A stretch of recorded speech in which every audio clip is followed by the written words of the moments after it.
Bismillahirrahmanirrahim. Assalamu alaikum dear teachers. My name is Adnan Sami Khan and today is our final year project presentation. The title of our presentation is Experimental and Numerical Modeling of Helical Piles Subjected to Axial Loading. So these are the contents of our presentation. This is our members profile including myself. So now coming towards the problem statement. So as the population of the world is increasing day by day, therefore the soil demand is also increasing day by day. Real estates and governments are shifting from 2-3 story buildings to multi-story high-rise buildings. Therefore, the foundation need is also increasing day by day. Developed countries in the world, they are using helical piles as deep foundation technique. But in Pakistan, we are still using conventional piles. So, coming towards the objective of our FYP project, we have to compare the axial capacity of helical piles with conventional piles, that how much the capacity is increased. The effect of number of helix on the axial capacity of helical piles. Numerical modeling of helical piles using Plaxis 3D software. So coming towards the literature review now, what is a helical pile? Helical pile is a prefabricated steel pile which consists of circular or square galvanized steel shaft having multiple or single helices attached to it. So why do we need the use of helical piles? It is because of its greater axial capacity, greater lateral capacity, better seismic performance, ease of installation. Its installation is vibration free, cost effective, instant loading and lower mobilization cost. Coming towards the real case study, this picture shows a 22-story multi-purpose tallest building in the world which was built on 13th October in 2015 in Canada. According to researchers, full-scale tests were performed and their results showed that the helical pile has more axial capacity than the conventional piles. Also, model scale tests were performed and it also showed that the helical piles has more capacity than conventional piles.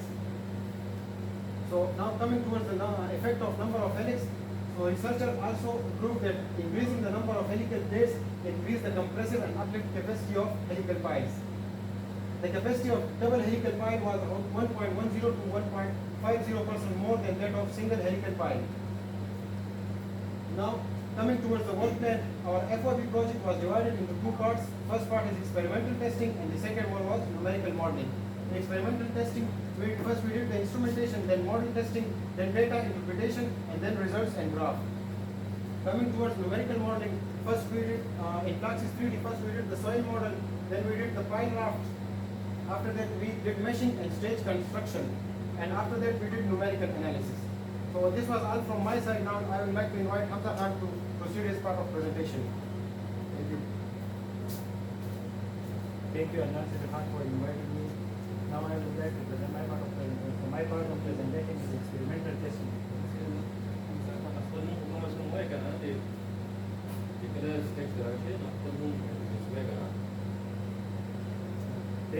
Thank you, Adnan Sami Khan, for inviting me. My name is Abdulrahman. Now my part of presentation is experimental testing. So these are the five instruments which were used during our experimental testing. So first one is soil box, LVDTs, load set, data logger, standing rod, vertical loads, helical pile and raft. And these are the images of data instruments. As all of you are familiar with this, so first is the soil box, LVDT, which is for settlement, load cell, weights, standing rod, data logger and raft. Now a helical pile and pile raft. So as you can see the image where this is helical pile.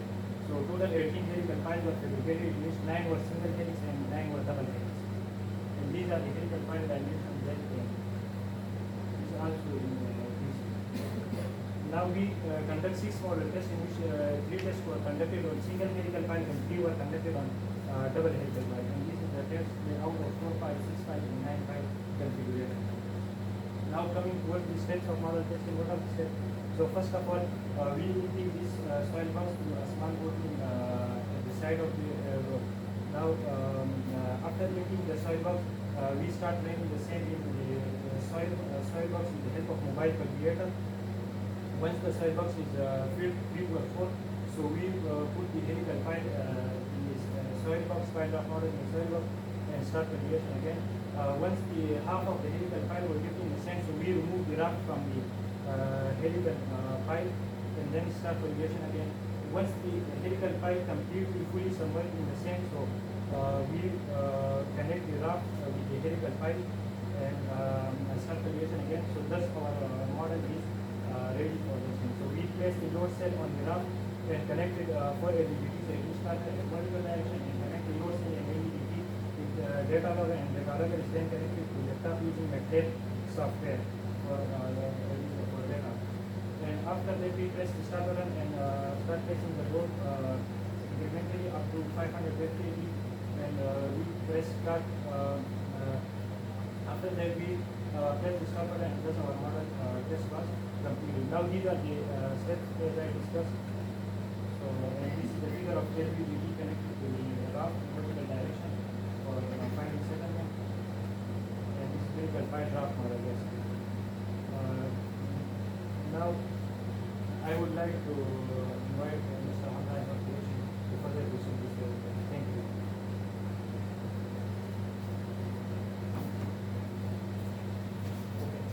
Thank you, Hamza Khan. My name is Hamza Ahmad Qureshi, and my part of presentation includes numerical modeling.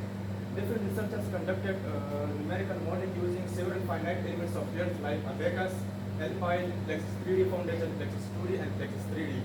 But in this research study, we use Plexus 3D because it is an open access software, user-friendly, and geotechnical related software. In Plexus 3D, we have 5 modeling phases: soil model phase, structure model phase, meshing phase, flow condition phase, and stage construction. In our analysis, we perform all the phases except this flow condition phase because we conducted our experimental testing in soil box, so there was no water table involved. So that's why we neglect this phase. In soil model phase, we assign soil properties to the model. Soil hardening model was used because it gives more realistic results than Moore column model. The soil properties were taken from Jameel 2021, and this is the soil model. In the structure model phase, we model helical pile raft and assign positive and negative interface in order to simulate soil structure interaction. In this phase, also 5,000 Newton force were applied on the raft. These are the structure properties which we put as an input parameters. Here in this figure, you can see 4 single helical pile raft model in Plexus 3D. This brown cylinder, they show positive and negative interfaces. In the third phase, we conduct meshing. We divide our soil geometry and pile raft geometry into small elements. Here you can see meshing of soil model and meshing of structure model. In the fourth phase, we divided our analysis into 3 stages. The first stage is known as initial stage. We check soil model.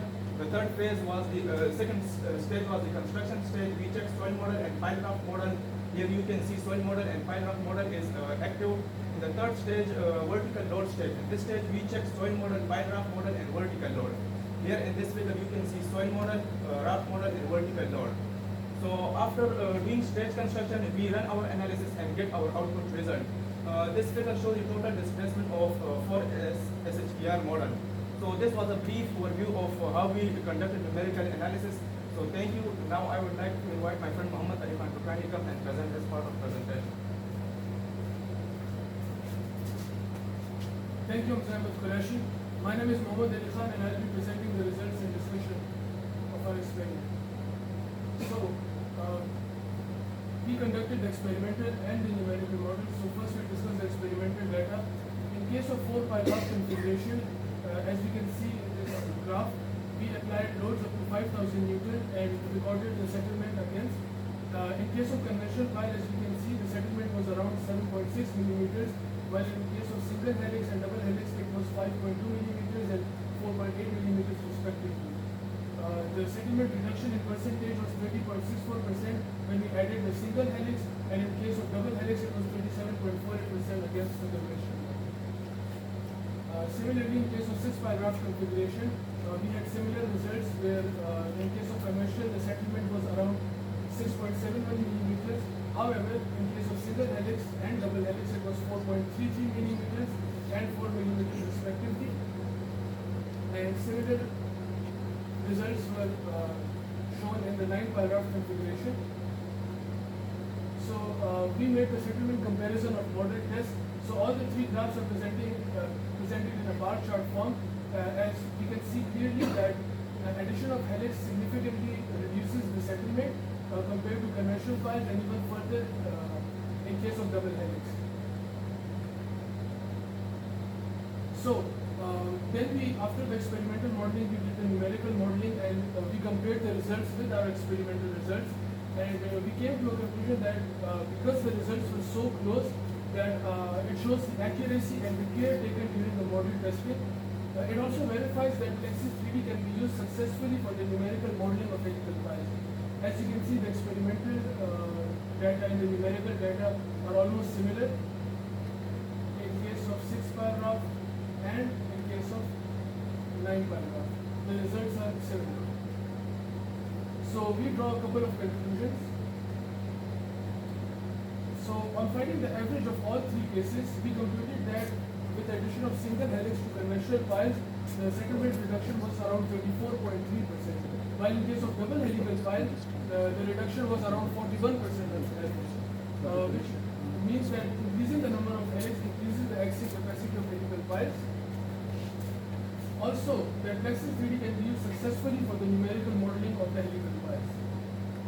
There are also some future recommendations that we can look into. So we have stated only one parameter, that is the number of helical piles. But there are also other parameters like spacing of helix, helix diameter, shaft diameter, spacing between piles, etc., which affects the axial capacity. We can also look into the grouted helical piles. That should be stated for greater axial capacity compared to the non-grouted helical piles. We can also look into the tension capacity of helical piles, and that could be stated as well. These are the references of our presentation, and here is the end. Thank you.